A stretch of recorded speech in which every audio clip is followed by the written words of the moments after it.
আপনি এমন একটি নির্বাচন উপহার দেন যেই নির্বাচনে শেখ হাসিনা মোদির আঁচল তলে বসে স্বীকার করে এই বাংলাদেশ, এই ডক্টর ইউনূস। আজকে পত্রিকায় দেখেছেন 7 সিস্টারের ৫৫% মানুষ মনে করে মোদি যেন আর হাসিনাকে দিল্লিতে না রেখে অবিলম্বে বাংলাদেশে ফেরত দেয়। প্রিয় বন্ধুগণ, বড় বড় কথা, গণতন্ত্রের বড় বড় কথা বলেন। অনেকে বলেন দিল্লির মতো, অনেকে বলেন পিন্ডির মতো, অনেকে বলেন তুরস্কের আদলে দল করবেন। যে আদলেই দল করেন না কেন আমাদের কোনো বাধা নেই, কারণ দলীয় গণতন্ত্রের প্রবক্তা শহীদ প্রেসিডেন্ট জিয়াউর রহমান, আমার নেতা তারেক রহমানও তাই বলেছে, দল করেন, দলে আসেন, জনগণের কাছে যান, খ্যাতমত করেন, দেশের বিরুদ্ধে ষড়যন্ত্রের কাছে মাথা নত না করে এই সরকারকে সহায়তা করেন। তাই কিসের ইঙ্গিত, কিসের তালবাহানা? বিএনপি রাস্তার দল না, রাস্তার আন্দোলনের দল। অতএব বিএনপিকে টপকিয়ে আপনারা জাতীয় নির্বাচনের আগে ইউনিয়ন পরিষদের মেম্বারি ভোট করবেন, বাংলার বুকে হতে দেওয়া হবে না। আন্ডারএস্টিমেট করেন না বিএনপিকে।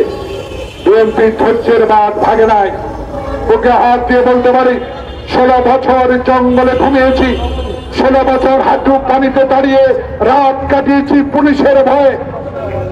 গ্রেপ্তার হওয়ার জন্য এক জেলা থেকে আরেক জেলায় রিক্সা চালিয়েছি। বুকে হাত দিয়ে বলতে পারি, এই দুপুরে বেলায় জোরের নামাজের আগে একটা বিএনপির নেতা কর্মী আওয়ামী লীগ বা অন্য দলে যোগ দেয় নাই। তাই আমাদের আত্মবিশ্বাস, বিএনপি মানুষের দল। তাই তাল বাহানা করে সচিবালয়ে ঘাপটি মনে বেঁচে থাকা ওই কিছু সচিব, যাদের নাম কিছু টিসিএসপি 142 জন, টিসিএসপি 142 জন, মুন্সিগঞ্জের সে আব্দুল সালাম আপনার বন্ধু, আপনার বয়সে বড় হতে পারে, মুক্তিযোদ্ধা জাহাঙ্গীর ভাই, উপদেষ্টা স্বরাষ্ট্রমন্ত্রী, এখনো কেন 142 জন এসপিডিসির নাম প্রকাশ করেননি? কারা সচিবালয়ে বসে এখনো খবরদারি করেই ডক্টর ইউনূসের মতো সরকারকে অস্থিতিশীল করার যে প্রয়াস চালাচ্ছে, এদের নাম কেন এখনো জনগণের সামনে আসতে হচ্ছে, আসতে দিচ্ছেন না, আসতে দেন? তাই তাল বাহানার একটি চক্র আবার চলছে।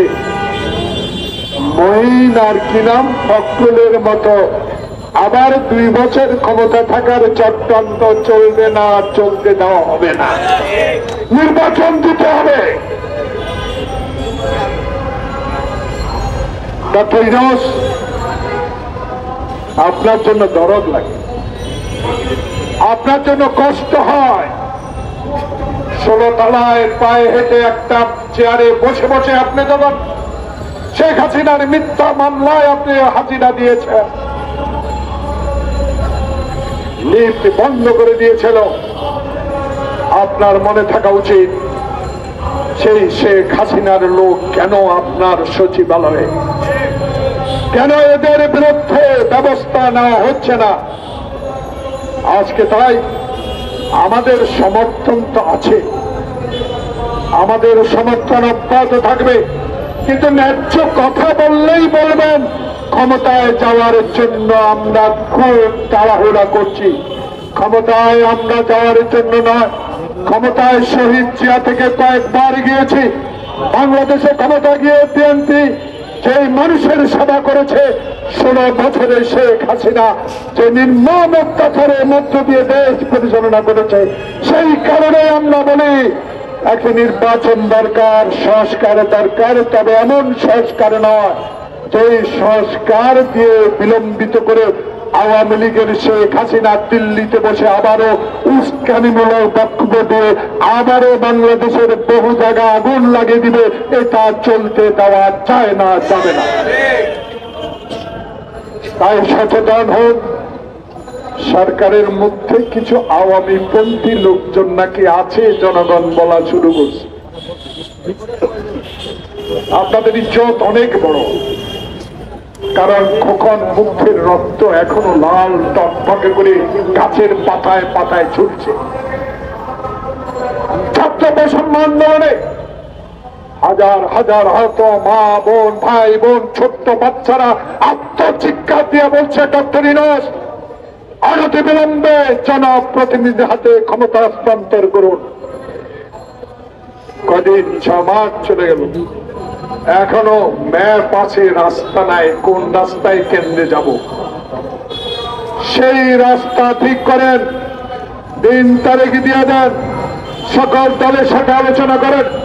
দু একটি দল যদিও আপত্তি জানায়, আমাদের বাধা নাই, কিন্তু জনগণ কোন দলের প্রতি বেশি সমর্থন আছে সেই বিচার করেই আপনি কাজ করতে হবে।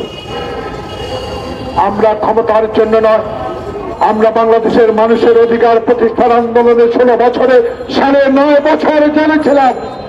আমার সামনের অনেক নেতা জেলে ছিল, আয়নাগরে ছিলাম, হারুনের অত্যাচার সহ্য করেছি। হারুন কি গ্রেপ্তার হয়েছে? শামীম ওসমান কি গ্রেপ্তার হয়েছে? বিপ্লব কি গ্রেপ্তার হয়েছে? মানুষ বলে সরকারের কিছুটা লজ্জা হওয়া উচিত। অন্তত কয়েকজন খেলা হবে, তলে তলে ব্যথা কাউয়া কাদের, এদের মতো দু একজনকে যদি গ্রেপ্তারের আওতায় এনে আইনের আওতায় সোপর্দ করতে পারতেন, তাহলে কিছুটা বাহবা অবশ্যই জনগণের কাছে পেতেন। বন্ধুগণ, বক্তব্য দীর্ঘায়িত করবো না, এই সরকারের কাছে আবেদন জানাবো, আসুন সমর্থন আছে থাকবে, তবে এই সমর্থনের নামে কিছু সংখ্যক দূরভিসন্ধিমূলক ব্যক্তির কথা শুনে বাংলাদেশের বিএনপির রাজনীতি না, গণতন্ত্রের সপক্ষের রাজনীতির শক্তিকে যেন আবার বিসর্জন দিতে না হয়। এই শক্তি আপনার ভরসা, এই শক্তি দিয়ে বাংলাদেশে নির্বাচন হবে, সেই নির্বাচনে জনপ্রতিনিধি নির্বাচন হবে, সেই নির্বাচনে সংসদ হবে, সেই নির্বাচনে আমার নেতা তারেক রহমান বলেছে 2 বারের বেশি কেউ প্রধানমন্ত্রী থাকতে পারবে না, 2টি পার্লামেন্ট হবে, উচ্চ কক্ষ নিম্ন কক্ষ। বাংলাদেশের সংবিধানের প্রতি সম্মান রেখে বলতে চাই, আসুন অনতিবিলম্বে নির্বাচন দিন, সেই নির্বাচনে জনগণ যাচাই করবে কারা ক্ষমতায় যাবে। আল্লাহ হাফেজ।